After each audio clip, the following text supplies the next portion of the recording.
Hello बच्चों, आज के हम इस वीडियो में कक्षा 10वीं अध्याय 4 जिसका नाम है द्विघात समीकरण उसी को हल करेंगे। प्रश्नावली 4.1 का प्रश्न 2 कह रहा है कि निम्न स्थितियों को द्विघात समीकरण के रूप में व्यक्त कीजिए। इससे पहले वाले क्वेश्चन को मैं सॉल्व करके अपने चैनल पे डाल दिया हूँ, आप चाहें तो उसको जाकर देख सकते हैं। तो चलिए ये प्रश्न 2 के पहले क्वेश्चन को देखते हैं। पहला क्वेश्चन कह रहा है एक आयताकार भूखंड का क्षेत्रफल 528 मीटर स्क्वायर है। क्षेत्र की लंबाई मीटर में चौड़ाई के दुगने से एक अधिक है। हमें भूखंड की लंबाई और चौड़ाई ज्ञात करनी है। ठीक है, तो चलिए प्रश्न को हल करते हैं। सबसे पहले लिखते हैं हल, और दिया है क्या दिया है? आयताकार भूखंड का क्षेत्रफल। तो लिखेंगे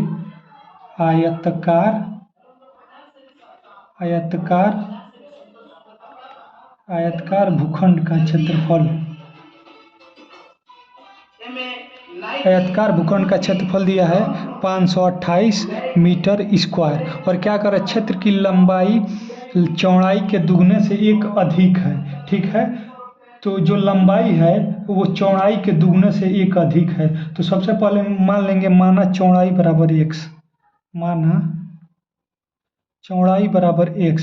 तो क्या क्वेश्चन में क्या कर रहा है? लंबाई चौड़ाई के दुगने से एक अधिक है, मतलब जो आयताकार खेत है उसका क्षेत्रफल लंबाई आयताकार क्षेत्र की लंबाई चौड़ाई के दुगने से एक अधिक है। तो चौड़ाई मान लिए x, तो लंबाई क्या हो जाएगा?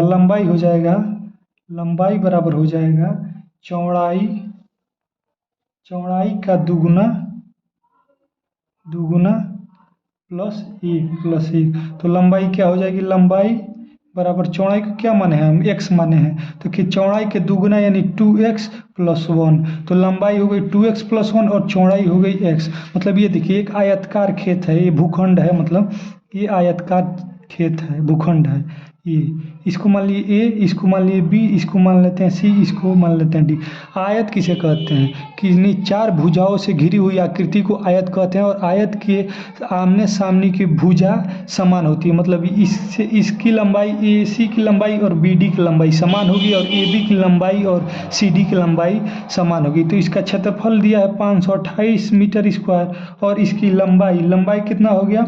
2x + 1, और चौड़ाई क्या हो गया? x। ठीक, तो हमें लंबाई और चौड़ाई ज्ञात करना है। ठीक है, तो चूंकि होता है आयत का क्षेत्रफल = लंबाई गुणे चौड़ाई, तो हम क्या लिखेंगे? आयताकार भूखंड का क्षेत्रफल,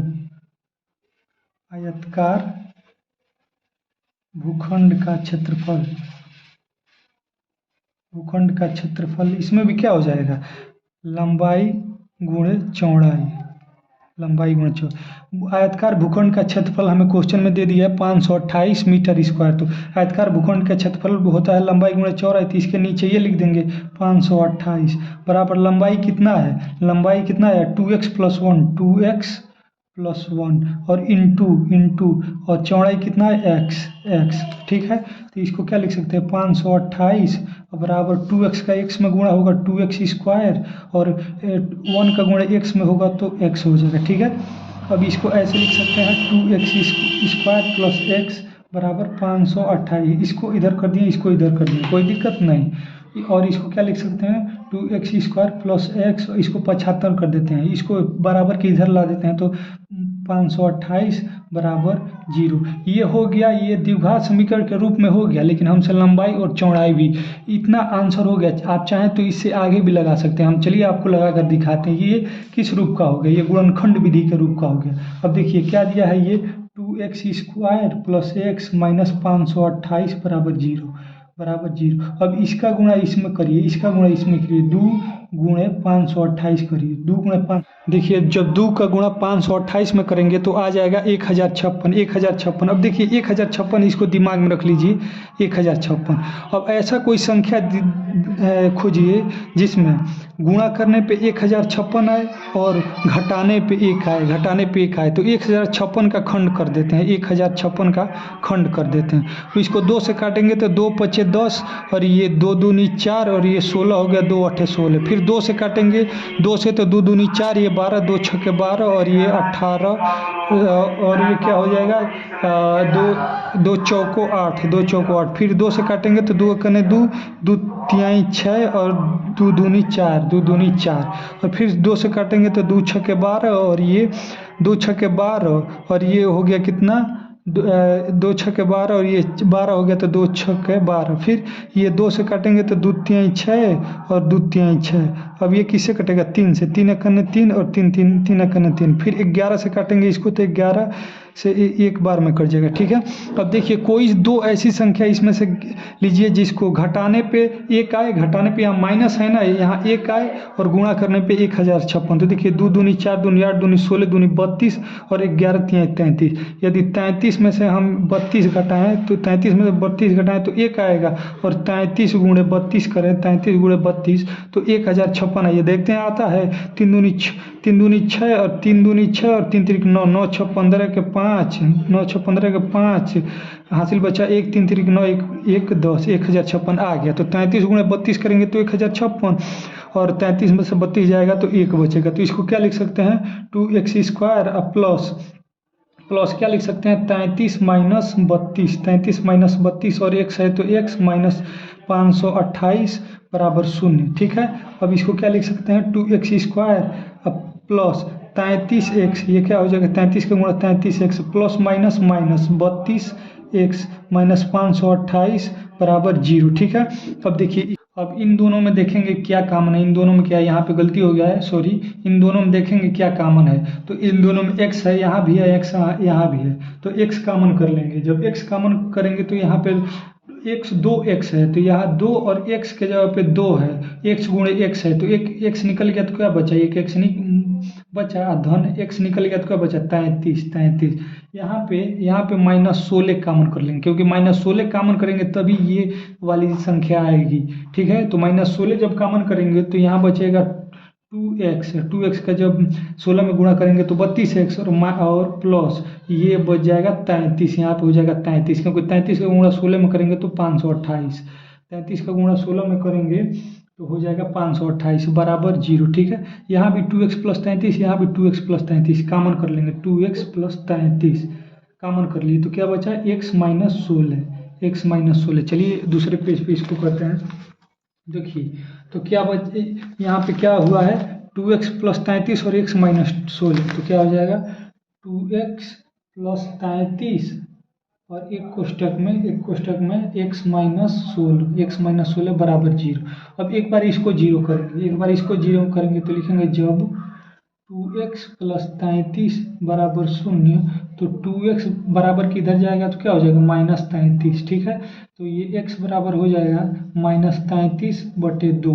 देखिए x क्या है, x है चौड़ाई, तो चौड़ाई कभी क्या माइनस में हो सकती है तो इसको लिख सकते हैं अमान्य, ये हो गया अमान्य।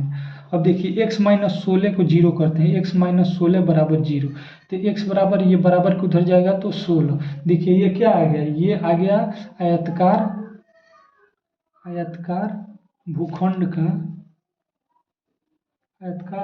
का चौड़ाई आ गया, क्योंकि चौड़ाई को हमने x माना है, x पे क्या आ गया 16 और ठीक और लंबाई हमने क्या माना है, लंबाई क्वेश्चन में दिया है चौड़ाई के दुगने से 1 अधिक है, मतलब चौड़ाई गुणे 2 धन 1, तो लंबाई क्या हो जाएगा, लंबाई बराबर हो जाएगा चौड़ाई कितना है 16, तो 16 गुणे 2 धन 1 बराबर क्या 16 दूनी 32 1 33, तो 33 मीटर इसकी लंबाई आ गई और 16 मीटर इसकी चौड़ाई आ गई। ये हो गया इसका आंसर। देखिए क्वेश्चन 2 क्या कह रहा है कि 2 क्रमागत धनात्मक पूर्णांकों का गुणनफल 306 है, हमें पूर्णांकों को ज्ञात करना। सबसे पहले ये जानिए पूर्णांक किसे कहते हैं, जैसे 1/2 है, 1.5 है, कौणी में 3/4 है, ये सब पूर्णांक नहीं है क्योंकि ये भिन्न में है, ये दशमलव में है, ये भिन्न में है, इसको पूर्णांक नहीं कहेंगे। पूर्णांक किसको कहेंगे, जो पूरा 1 हो 2 हो कोई भी संख्या हो पूरा हो उसी को हम कहते हैं पूर्णांक। ठीक है, तो कह रहा है 2 क्रमागत धनात्मक पूर्णांकों का गुणनफल 306 है, हमें पूर्णांकों को ज्ञात करना। ठीक है, तो इस क्वेश्चन को आपने पढ़ लिया। अब देखिए इसको आंसर इसका सॉल्यूशन कैसे करते हैं। क्रमागत यानी जैसे देखिए एक है, इसका क्रमागत क्या होगा, एक के बाद क्या आएगा, एक के बाद दो आएगा। जैसे पाँच, पाँच का क्रमागत पाँच मतलब पाँच के बाद, तो पाँच के बाद क्या आएगा, छः। तो वही कह रहे दो क्रमागत धनात्मक पूर्णांकों का गुणनफल 306 है, हमें पूर्णांकों को ज्ञात करना है। तो हमने मान लिया, हमने माना पूर्णांक बराबर, पहला पूर्णांक बराबर माना पहली पूर्णांक बराबर x, ठीक, तथा दूसरी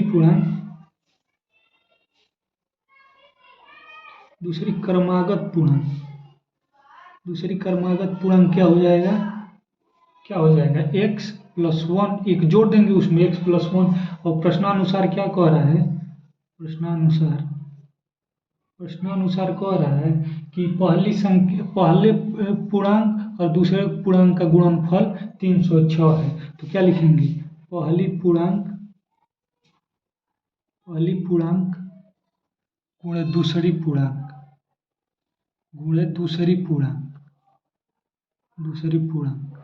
बराबर कितना दिया, 306।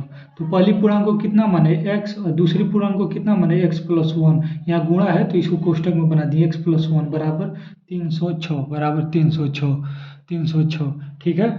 तो ये क्या हो जाएगा, x का जब x में गुणा होगा तो x स्क्वायर, और धन x का 1 में गुणा होगा तो 1, अब बराबर 306, ठीक। इसको बराबर के इधर ला लेते हैं, तो x प्लस x माइनस 306 बराबर 0, ठीक है।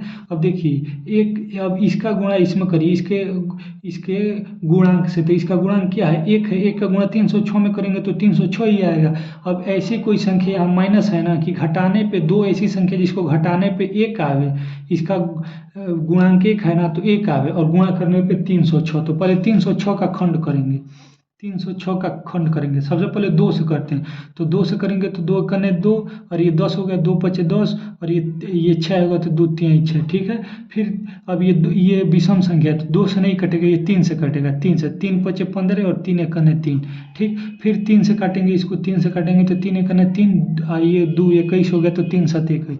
अब ये 17 की हिस्से नहीं कटेगा, 17 एकने 17। अब देखिए 2 3 6 36 18, अब 18 माइनस 17 करेंगे तो 1 बचेगा, और 18 गुणे 17 करें यदि आप, 18 गुणे 17 तो आना चाहिए 306। देखिए 7 8 56 के 6 हासिल बचल 5, 7 एकने 7, 8 एकने 8, 8 7 15 और 15 और 5 20, 20 के 0 हासिल बचा 2, और 1 एकने 1 और 2 3, 306 आए कि नहीं, तो 18 गुणे 17 हो जाएगा। तो ये क्या हो जाएगा, ये हो जाएगा एक्स स्क्वायर प्लस 18 माइनस 17 और x माइनस 306 बराबर 0, 306 बराबर 0, ठीक है।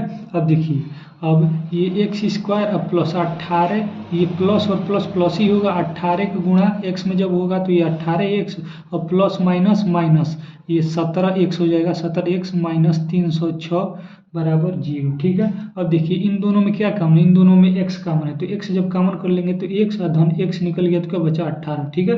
अब देखिए यहाँ पे क्या कॉमन करें कि x प्लस 18 आओ तो माइनस 17 कॉमन कर लेंगे, क्योंकि माइनस कॉमन करेंगे तभी माइनस माइनस प्लस होगा। तो यहाँ क्या बच गया, जब 17 कॉमन कर लिए तो x बचा, और यहाँ माइनस, यहाँ 17 कॉमन कर लिए माइनस 17, तो यहाँ प्लस 18 बच गया, ठीक है, बराबर 0। 17 माइनस 17 गुणा x में होगा माइनस 17, और माइनस 17 का 18 में होगा तो माइनस प्लस माइनस माइनस, और 17 गुणा 18 में होगा तो 306, ठीक है। अब देखिए, अब यहाँ भी x प्लस 18, यहाँ भी x प्लस 18 कॉमन कर लेंगे तो क्या बचेगा, x माइनस 17 बराबर 0। अब इसको एक बार 0 करेंगे, इसको एक बार 0 करेंगे, तो कहेंगे x प्लस 18 बराबर 0, तो क्या हो जाएगा, x बराबर माइनस 18, क्योंकि बराबर के इधर आएगा तो ये माइनस हो जाएगा। तो देखिए क्या है, पूर्णांक और धनात्मक पूर्णांक, तो ये धनात्मक है नहीं ऋणात्मक है, तो इसको ये अमान्य होगा, ये हो ही नहीं सकता। अब देखिए, अब x माइनस 17 को बराबर 0 करेंगे तो x बराबर, ये माइनस इधर जाएगा तो 17, यही क्या होगा, ये पहला पूर्णांक हो जाएगा, यही हो जाएगा पहली पूर्णांक। और दूसरी पूर्णांक को हमने क्या माना है, दूसरी पूर्णांक को हमने माना है x प्लस 1, दूसरी पूर्णांक को हमने माना है x प्लस 1। तो x का क्या मान है, 17 धन 1, तो दूसरी पूर्णांक क्या हो गया, दूसरी पूर्णांक हो गया 18, यही हमारा क्या हो गया आंसर, ठीक है। प्रश्न 3 क्या कह रहा है, प्रश्न 3 कह रहा है कि रोहन की माँ उससे 26 वर्ष बड़ी है, रोहन की माँ उससे 26 वर्ष बड़ी है। उनकी आयु का गुणनफल अब से 3 वर्ष पश्चात 360 हो जाएगा। तो हमें रोहन की वर्तमान आयु ज्ञात करनी है। तो चलिए इस प्रश्न को हल करते हैं। हम मान लेते हैं, सबसे पहले लिखते हैं हल। हम मान लेते हैं, माना रोहन की आयु, हम मान लेते हैं x वर्ष। रोहन की आयु बराबर x वर्ष। और क्वेश्चन में क्या दिया है कि रोहन की माँ उससे 26 वर्ष बड़ी है। तो उसकी माँ का आयु हो जाएगा x प्लस 26, क्योंकि वो आज x वर्ष का है, वो x वर्ष का है, उसकी माँ उससे 26 वर्ष बड़ी है, तो x प्लस 26 हो जाएगा। ठीक है। अब प्रश्न क्या कह रहा है, तो प्रश्नानुसार लिखेंगे। प्रश्न के अनुसार कह रहा है रोहन की माँ अब से 3 वर्ष पश्चात उनकी आयु का गुणनफल अब से 3 वर्ष पश्चात 360 हो जाएगी। ठीक है। तो क्या कर रहा है, प्रश्नानुसार कह रहा है 3 वर्ष पश्चात यानी 3 वर्ष बाद में। आज आप 1 वर्ष के हैं तो 3 वर्ष बाद क्या हो जाएगी, 3 उसमें ऐड हो जाएगा। तो कह रहा है रोहन का गुण है उसकी माँ, उनकी माँ की आयु का गुणनफल कितना हो जा रहा है, 360। तो रोहन x वर्ष का है, 3 वर्ष बाद x प्लस 3 हो जाएगा। उसकी माँ क्या है, x प्लस 26 वर्ष की है, और 3 वर्ष बाद यानी 3 जुट जाएगा बराबर 360 हो जाएगा। तो ये क्या हो जाएगा, x प्लस 3 और इंटू और x प्लस ये 26 3 29 बराबर 360। ठीक है।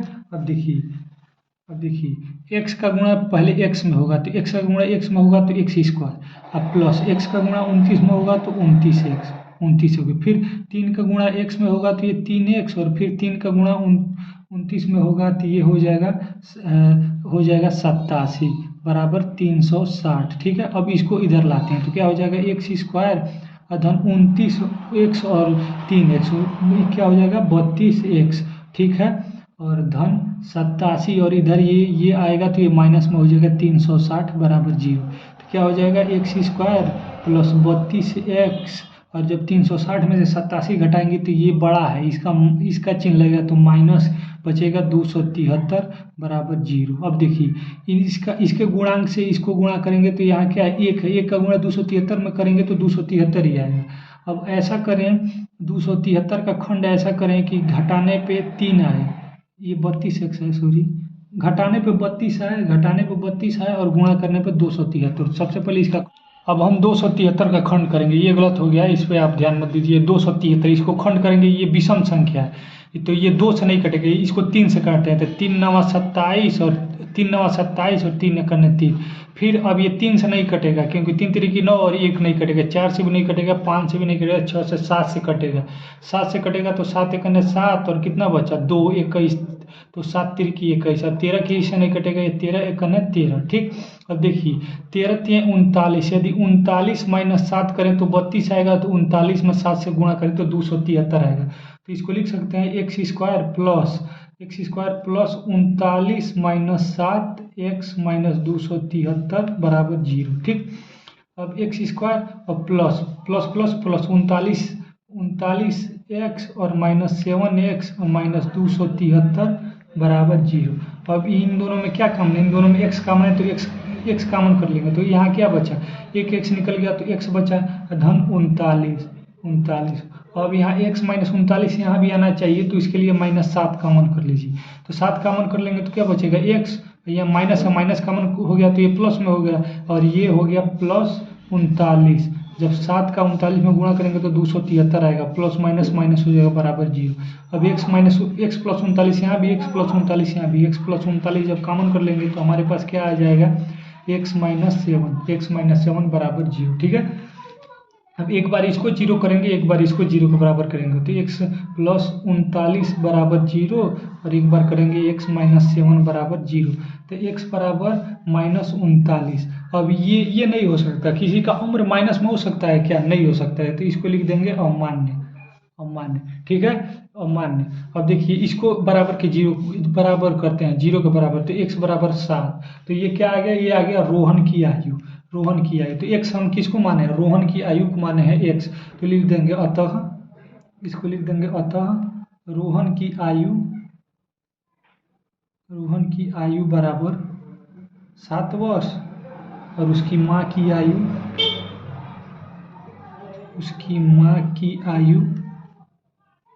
क्या हो जाएगा, क्या माने हमें, x प्लस 26, तो x क्या है 7, 7 प्लस 26, 7 प्लस 26 क्या हो जाएगा 33 वर्ष।